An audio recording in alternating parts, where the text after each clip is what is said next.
Pasca demo massa yang berujung kerusuhan di Nepal, para tentara memperketat keamanan dengan melakukan patroli. Sementara warga dan relawan melakukan bersih-bersih kota. Beginilah kondisi sejumlah bangunan yang rusak akibat demo yang berujung kerusuhan. Selain gedung parlemen negara, beberapa kendaraan yang berada di sekitar lokasi tak luput dari sasaran vandalisme. Usai kerusuhan, tentara Nepal berpatroli di sejumlah jalan utama Kathmandu serta memperketat keamanan. Sementara warga dan relawan melakukan kegiatan pembersihan pasca protes anti pemerintah. Sebagian relawan menyebut demo massa yang mematikan ini dipelopori oleh Gen Z demi tujuan politik mereka. Untuk itu, mereka harus bertanggung jawab atas kerusakan besar yang ditimbulkan. Para relawan tentara Nepal segera memulihkan situasi keamanan negara.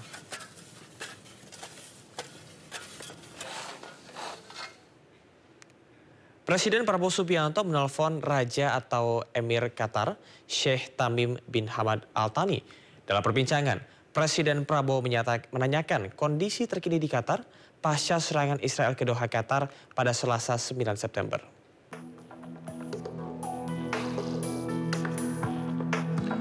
Momen tersebut diunggah melalui akun Instagram Sekretariat Kabinet.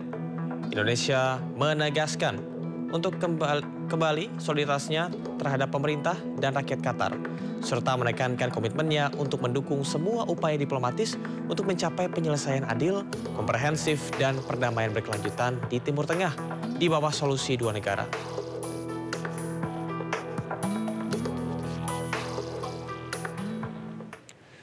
Serangan udara Israel menghantam ibu kota Qatar, Doha. Serangan menargetkan para pejabat senior Hamas yang berkumpul untuk membahas proposal gencatan senjata Amerika Serikat terbaru di Gaza.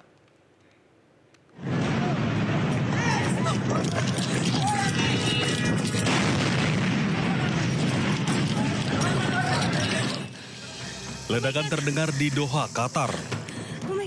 Menurut media setempat, sekitar 15 jet tempur melancarkan 12 serangan udara. Serangan menghantam bangunan tempat tinggal.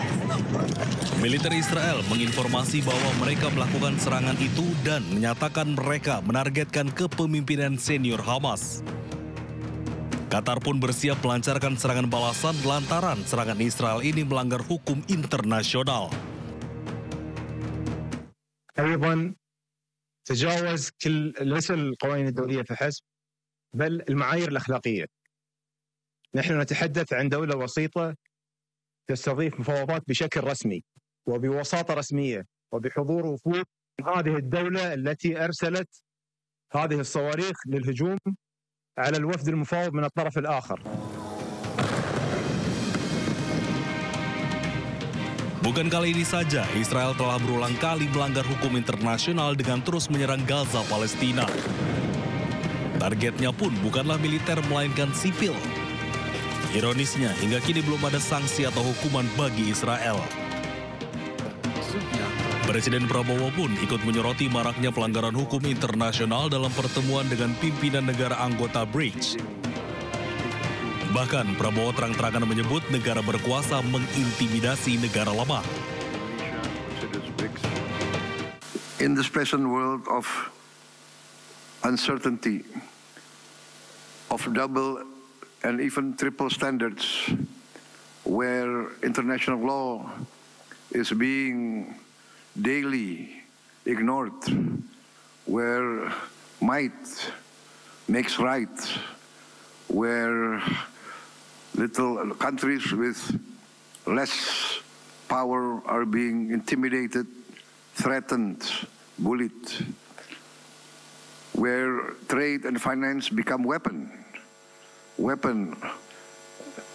We consider now this is the time that BRICS must continue to evolve.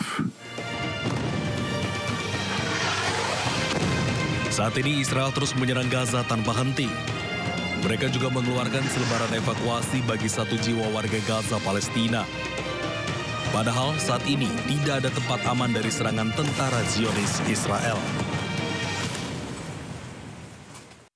Dan pemirsa, demikian pernyataan Lisa Mariana, serta terima kasih kepada Syahreza Zansi dan juru kamera Muhammad Zulkarnain telah melaporkan langsung dari Barreskrim Polri Jakarta Selatan. Selamat bertugas kembali.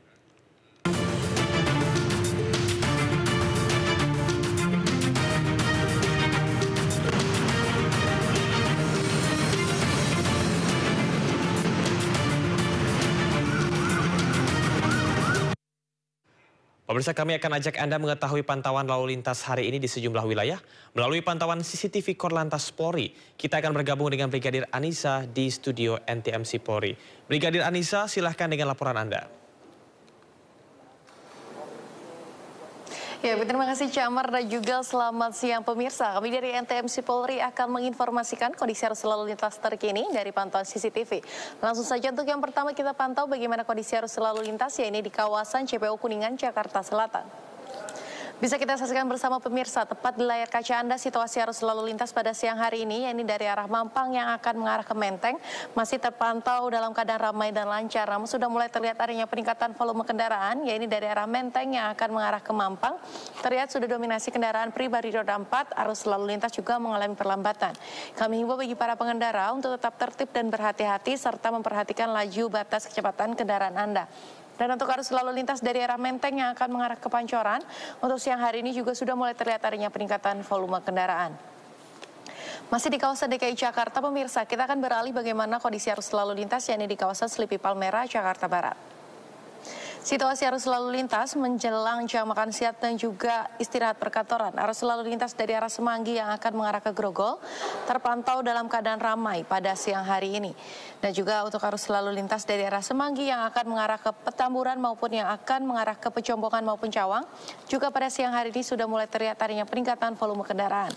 Kami himbau bagi para pengendara untuk tetap berhati-hati mengingat kondisi jalan yang menurun. Dan juga kami ucapkan terima kasih bagi para pengendara yang telah berhenti tepat di belakang garis stop untuk menunggu antrian traffic light. Dan untuk arus lalu lintas di tol dalam kota arah Cawang Grogol pada siang hari ini terpantau ramai dan lancar di kedua arahnya. Dan berikutnya kita akan beralih ke kawasan Simpang Gereja Santo Petrus Solo. Arus lalu lintas dari Jalan Dr. Romo Wardi yang akan mengarah ke Jalan Slamet Riyadi, situasi arus lalu lintasnya pada siang hari ini terpantau ramai dan lancar, ketersendatan menjelang traffic light saja, namun selepasnya kendaraan dapat melaju dengan kecepatan normal. Kami himbau bagi para pengendara untuk tetap berhati-hati dan juga kami himbau untuk kendaraan roda 2 khususnya untuk selalu menggunakan helm berstandar SNI guna keamanan dan juga keselamatan. Dan untuk yang terakhir pemirsa, kita pantau bagaimana kondisi arus lalu lintas yakni di kawasan Simpang Kentungan, Kaliurang, Yogyakarta. Arus lalu lintas dari kota Jogja ataupun UGM yang akan mengarah ke Kaliurang maupun Pakem pada siang hari ini terpantau lancar. Dan untuk arus lalu lintas dari arah Mangkuharjo atau Solo yang akan mengarah ke Jombor untuk siang hari ini juga terpantau dalam keadaan ramai dan lancar. Ketersendatan hanya menjelang traffic light saja. Namun kami himbau untuk tetap berhati-hati mengingat di kawasan ini merupakan kawasan persimpangan. Dan juga pemirsa, selalu kami himbau untuk selalu patuhi aturan dalam berlalu lintas guna terciptanya perjalanan yang aman, nyaman, dan selamat sampai tujuan. Dan jika ingin mengupdate bagaimana kondisi arus lalu lintas terkini, kami siap melayani Anda di nomor 15669 atau juga dapat melalui SMS Center di nomor 9119. Itulah informasi pada siang hari ini, silakan kembali ke Camar di studio.